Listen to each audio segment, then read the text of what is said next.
Hello and welcome. Tonight's the night to grab your ABBA Gold CD, your chunky knee-high boots, and that white satin jumpsuit. Because tonight, we celebrate all that is ABBA. The fashion, the music, the hits, and the tragedy. 25 years ago, two Swedish couples entered and won the Eurovision Song Contest with their song Waterloo. The rest is history. Sales of over 330 million records. Hits in countries that I can't pronounce. A movie shown in cinemas worldwide. And in Australia, a string of chart busters that spanned almost a decade. They were one of the most successful pop bands the world has ever seen. And it all started like this. Waterloo, I was defeated, you won the war. 25 years later, the world still can't get enough of ABBA. The hit musical Mamma Mia has opened in London's West End. This year's Brit Awards featured a tribute to ABBA by the world's brightest new stars.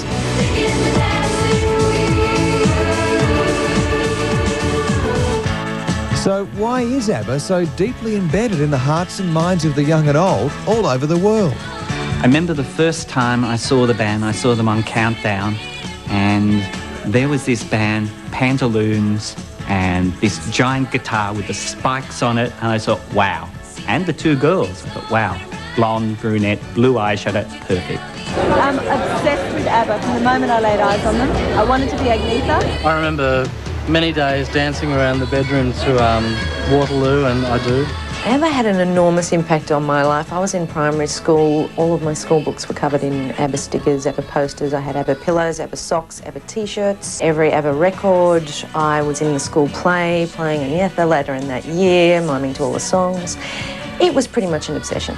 I was sort of at the age where it was cool to like ABBA. You know, I was like, 7, 8, 9 kind of thing. So I wasn't like in the teenagers that were, you couldn't like ABBA. And all of my friends absolutely adored them. I'm a big fan of their music, I know it. I think they make great pop records, and I think Sweden as a whole makes some great pop music, and they were the first ones, so I like them, yeah. ABBA, let me tell you, have been one of the most important influences on my life, and I'm really serious. I mean, look at my hair. Is that Agnetha or what? When they met in early 1969, Benny Andersson was a member of Sweden's biggest pop group of the 60s, the Hepstars. And Björn Ulvaeus was a folk singer in a group called the Hootenanny Singers. Agnetha Fältskog was already a successful solo singer. She appeared in the same Swedish TV special as Björn Ulvaeus, and they fell in love. Annie Frid Lindstad, or Frida as she was known, was also a successful singer. She met Benny while performing in the same town, and ABBA was born. Well, certainly the success of ABBA and any band that has widespread success is they appealed to everybody. The grandma would buy the single for the kids would buy the single, the parents would buy the single. At one stage we had 1 in 4 households having an ABBA record of some sort. I mean, ABBA, what a great name for a band. Someone's going to have that special party, the 21st, the anniversary party, the bar mitzvah. They go to the yellow pages, they look up bands. Who do they come across first? ABBA. It's brilliant. Clever marketing. First time I actually, saw it and heard it at the same time, obviously. Via Countdown, I think it was. Instantaneous, the reaction was, I really like what they're doing. I wasn't a real big fan of pop music, or, like prolific pop music, but the special songs, the ones that stood out. And the first time I saw them and heard them, I thought, it's going to be huge. Well, you couldn't imagine our civilization without the contribution of ABBA's music. It's a complex phenomenon. I remember the first time I heard ABBA, my local radio station, 2K at Katoomba. Their idea of a playlist... You were on the patio Whitland. Their idea of a playlist was Perry Como. And they were interested in the Eurovision Song Contest, Who Else Would Be, and they played the Eurovision Song Contest winner, whatever year it was, and it was Waterloo. And I remember thinking, that is bad. Right from the word go, ABBA's songwriters Benny and Björn focused on crafting perfect pop singles. But they knew they needed more than just a strong stage presence. So they pioneered the use of the clip to spread their music far and wide. After all, the group's first success was on the telly, and they knew the power of the box. Colour TV hit Australia in 1975, and ABBA's clips with close-ups of the girls' obvious assets kept the hysteria at fever pitch. I've been cheated by you since I don't know when. In 1974, when we put Countdown together, as a show, we were desperate, absolutely desperate for videos from anywhere. And ABBA, they had a friend in Sweden who was a film director, and they had done 5 songs off their current album. And one of them was Mamma Mia. So we decided to play that on Countdown, and we got such great reaction, and of course it went to #1. Mamma Mia, here I go again. Their film director of that, Lasse Hallström, of course, has gone on to do My Life as a Dog, What's Eating Gilbert Grape. Films of his have been nominated for Oscars. And he started doing ABBA film clips, and they are classic little pieces of footage. I reckon they broke in Australia again because we were the country with clip shows on television.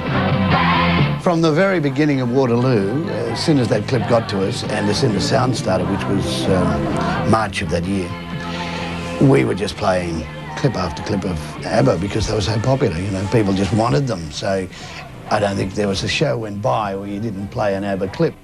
Feeling like a #1. There was also a massive machine behind them as well. And already marketing, remember, in a way, the sort of marketing we take for granted now on the Spice Girls and Aqua and the Backstreet Boys, that sort of marketing has its genesis in ABBA. Well, you've got to set the picture for Australia in the mid-70s there. In 1975, for example, there was no FM radio, or very little. What there was might have been classical or experimental. And of course, there was colour TV had just come in, really, hadn't it? So for people that are used to watching black and white television, suddenly, bang, you've got this colourful group exploding onto the scene. So they're probably going to have a bit more impact than they would have had if there's black and white television. In regional areas, there's probably just one TV station, maybe the ABC, maybe a commercial one. So the only clip show they would ever see would have been Countdown, and Molly loved ABBA, so consequently the regional areas mopped up ABBA big time. They were close now, Fernando. Fernando last, I think, on the charts for a total of 16 to 17 weeks at #1, and we'd always finish our show with the #1 record, and we'd play it in full. And after a while we got sick and tired of playing ABBA with, in full with Fernando. So I remember one week I said, look, we'll just show a snippet of it at the end, right, and play another as prediction. And almost the entire wrath of Australia came down on us. The thing I remember about Fernando is not their version of it, but Norman Gunston's, which was excruciating and hilarious, and to me a lot better musically than most things ABBA did. There was something in the air that night. The stars were bright, the Fernando. How they were shining there for you and me, for liberty, Fernando. Though we never thought that we could lose, there's no regret. If I had to do the same again, I would, my friend, Fernando.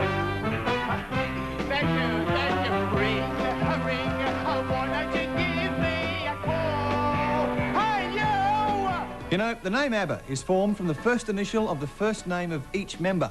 Unfortunately, it was also the brand name of a Swedish fish company.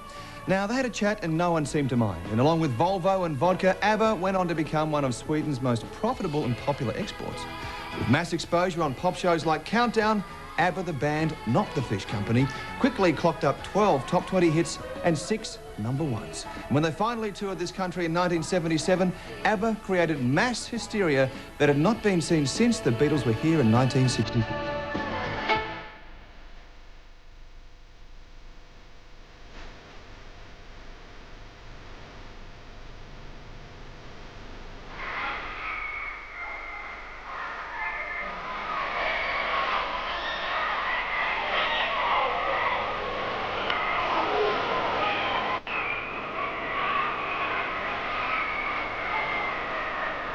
In Australia, ABBA saw a great springboard. They were, of course, big in Europe, and they were growing in England. But the fact that Australia was, you know, the figures were, you know, I mean, they were in 1 in every 3 households or something. But that was important to ABBA. They were able to use Australia as a springboard, this enthusiasm, this mania, to then break England bigger and finally break America. Australia was the first overseas country that ABBA toured. So out of Sweden, you know, out of Europe, they came here. They came to Australia. Why? Because everything had been #1 here. And They've said that they didn't expect the response, and it was over the top. There were people queuing in the streets. There were people lining up for tickets. There were people screaming and fainting at the airport. There was that sort of buzz. Remember the hype when they came out here and they had a big open-air concert and it poured with rain, but all the fans still went, and I still remember Frida slipping over and landing on her bottom, and that was the picture on the front page of the paper. It was one of the people from ABBA slipping over. Wow! When they toured here, I mean, it made front page headlines and all that, and there was, you know, prime ministers in the audience, and it was the ticket. I mean, it was the thing to see. I love ABBA. ABBA had an enormous influence on me when I was young. I loved Agneta. I mean, as you can tell, the long blonde hair, you know. ABBA were a really talented group. They could sing, they could dance, and they also learned to act. In 1977, the four played themselves in their very own feature film. ABBA the movie was made during their tour of Australia. It was shot on 35mm and partially funded by the Reg Grundy organisation. And unlike some other music films, the movie actually had a plot, actors, locations and some great concert footage. ABBA the movie was released to cinemas worldwide and became one of the most popular flicks of 1978. In addition to a string of massive hits, ABBA was also responsible for some very brave fashion statements. If you look closely at the dress worn by Anna Fried 25 years ago, you may detect a hint of Vivienne Westwood. At the same time, though, local bands like Skyhooks were also dressing up in far-out costumes. So, were the members of ABBA fashion leaders or fashion victims? I think they probably just had a bit of fun with fashion. I mean, I think a lot of the Fashion adventurers, they were. I don't think they were. I guess they were trendsetters a little bit, but no, I don't think they weren't fashion victims. I don't think. Oh, definitely leaders. I mean, I have my closet, you know, ABBA clothes, which I wear out on the Friday night. They started a trend that the world followed. Oh, they were leaders. Oh, absolutely, style leaders. They look like farmers dressed up to go out on a hot Saturday night.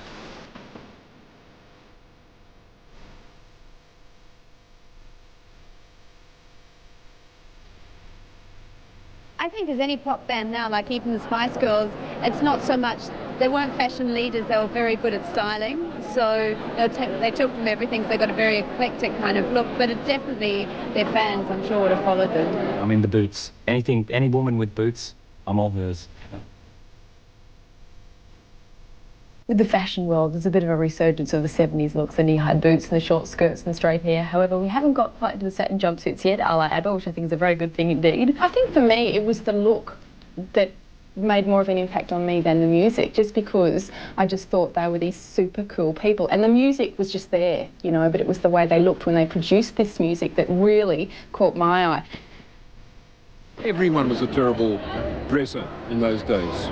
You would have been part of the fashion police if there was such a group? There'd be a case of fashion police getting people like this off the streets, arresting them. I think it's probably the same appeal that the Spice Girls have today. Quite frankly, I love the Spice Girls. If ever around today, I would be a big fan. I think, yeah, it's just that same appeal, you know, clothing that is just, like, outrageous. And when you're a kid, that's like, that jumpsuit, please, I have to have one, you know? And I think that's what it was. They just had that sort of uncool kind of style happening. So uncool, they were just cool. Well, I don't know. What do you think of the blue eyeshadow? I think the makeup girl and I did. She's sitting over there. We did this blue eyeshadow together. I think definitely victims. Check out the eyes. ABBA looked after their image, but it was the songs themselves that stuck in our minds. If I say the words Mamma Mia or You Can Dance, You Can Jive, having the time of your life, I bet the jukebox in your brain is working overtime. So why are we still humming their songs? Is it the lyrics or the melody?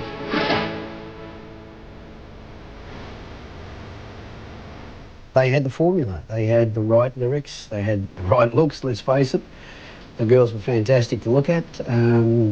They had the right songs, the right melody, and it appealed to most people. ABBA was, you know, the music of my childhood, but as a musical adult now, ABBA is pretty clever. A lot of musicians now are starting to say that ABBA were one of the most important bands ever to happen in history, because not only were they great, you're looking at me like, oh yeah, Ben, because not only were they great lyricists, but they actually were really brilliant musicians, and a lot of people are actually, like hardcore musicians, are saying, yeah, ABBA were great and they influenced me. When I used to work in a radio station, I interviewed Brad Shepherd, who's a guitarist in the Hoodoo Guru, who's a bit of a rock and roll band. And at the end of the interview, we had a bit of spare time, and I said, no, pick a song, put whatever you like on. So he had a look through and went, oh, ABBA, Waterloo, got to play this, got to play this. And I thought he was joking at first. I thought, like, should I go and play that? He goes, yeah, ABBA rocks. So I'm a guitar legend, ABBA rocks.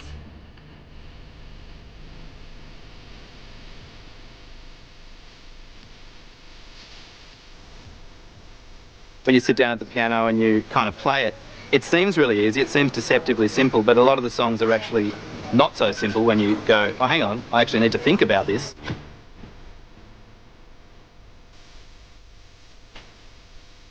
Initially, I think a lot of people treated them a bit bubblegummish. I think eventually people found out that there was a very big structure within the music, and they used the strings and everything. So I think it was much better music than initially they were given credit for, and it went on then to hold on for much longer because of its strength. Pop music, it's so much about substance and image, and really ABBA, their image was huge, their substance was incredible pop song.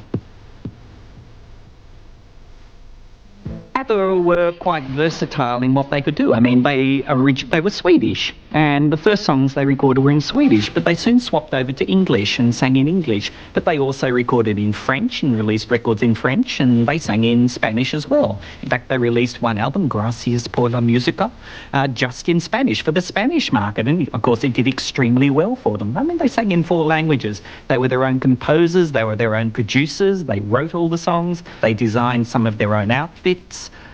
They were basically had it all.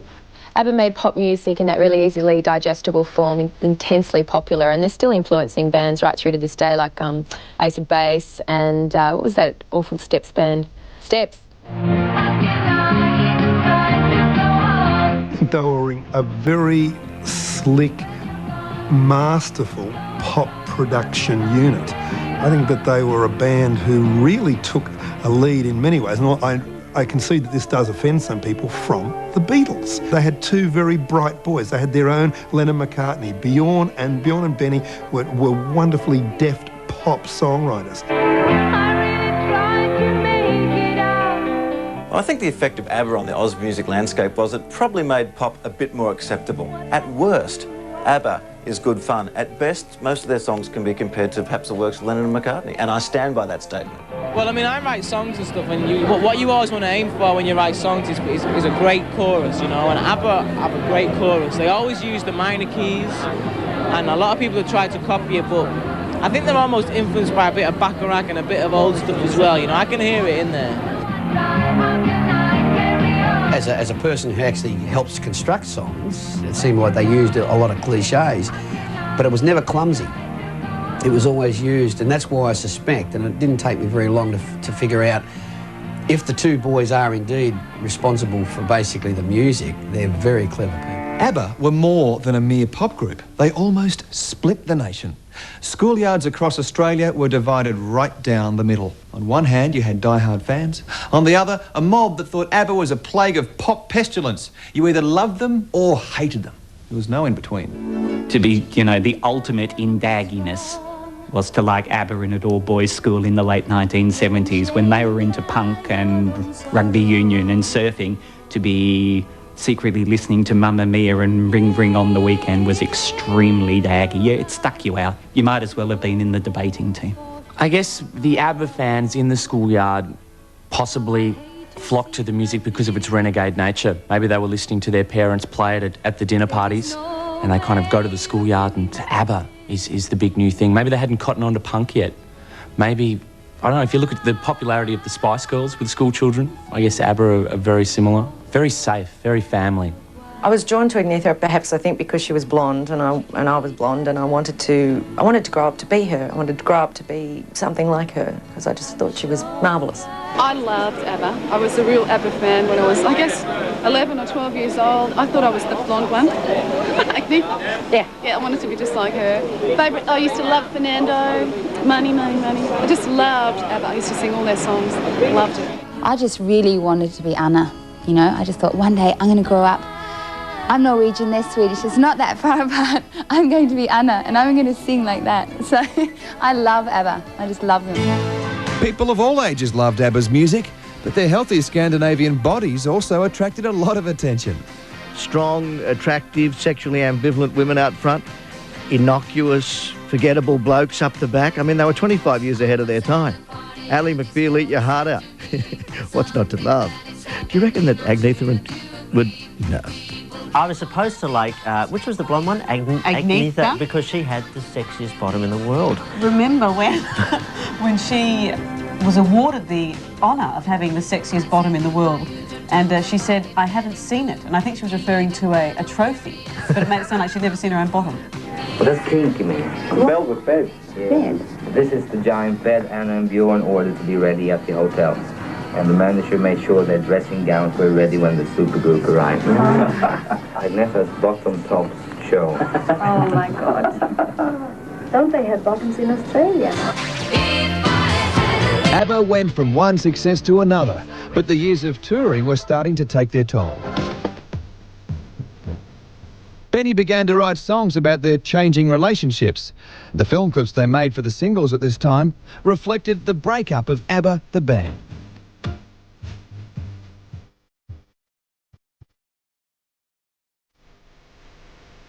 I think that sort of fame, it just wrings you out, you know, to dry. I mean, I think that sort of fame is absolutely exhausting.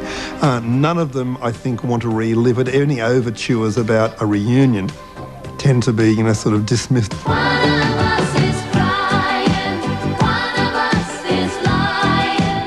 They split up, and the fact that they can't even bear to listen to their own music up until recently, they totally went another way. It's like, oh, you were part of my childhood, you can't stop. How did that disintegrate? I don't know, I thought it was really sad.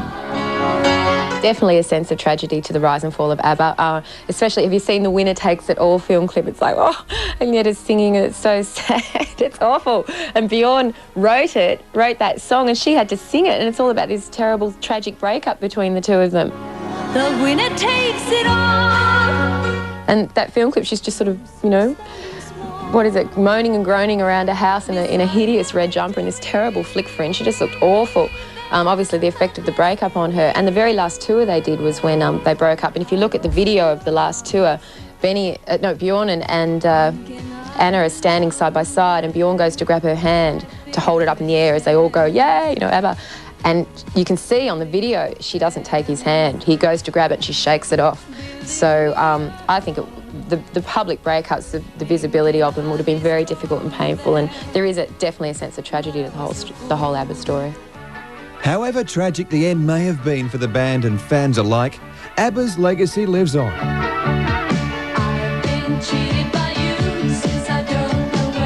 You only have to go to any clubs these days when you're doing a retro night or whatever and whack on Dancing Queen, whack on Fernando, whack on almost any ABBA song, and the place just goes ballistic, sings along with it. People just love ABBA, and I guess everyone's like a mural. I'm definitely a mural. I think the ABBA phenomenon survived due to one thing, basically, and that's good songs. They wrote very good pop songs.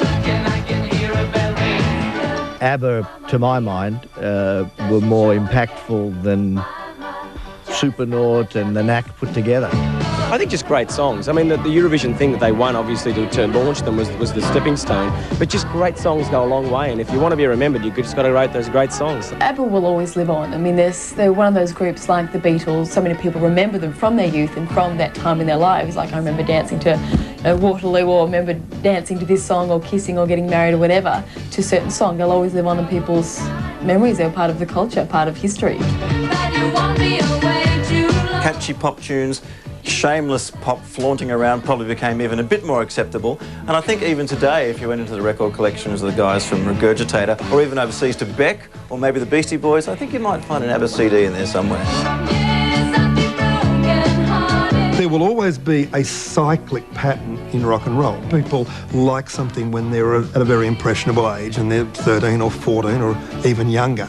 And they will, even though they may not admit it, they will carry that with them into adulthood. They reach an age, it's usually about a 15 or 20 year cycle. They then have position, disposable income. They're not quite so precious about their self-image, so they'll suddenly go, I actually like that, that was great. So they'll go out and they'll buy the CD, they'll see the show. In other words, they will actually wear proudly the craze that they sort of went through when they were teenagers.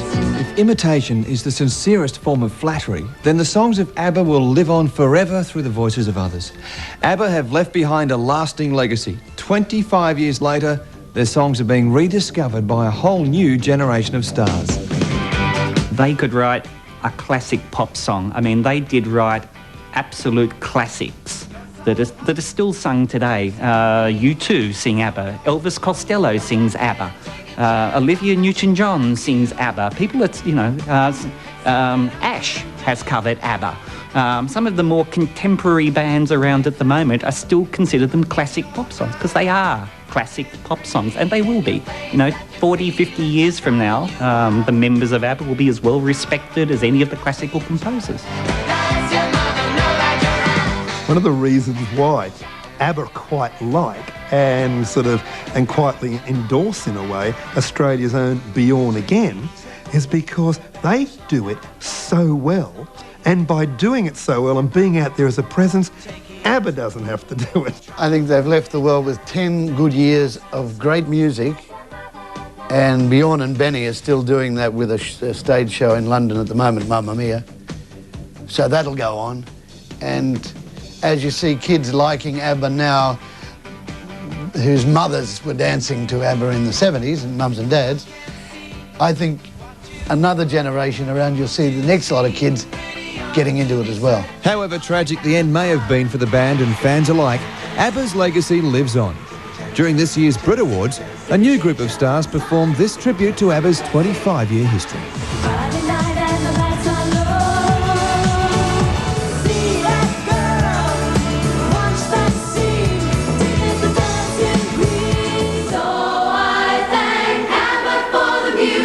Somehow, somewhere, someone right now is playing ABBA. So what do you think? Did they hit a nerve or strike a chord?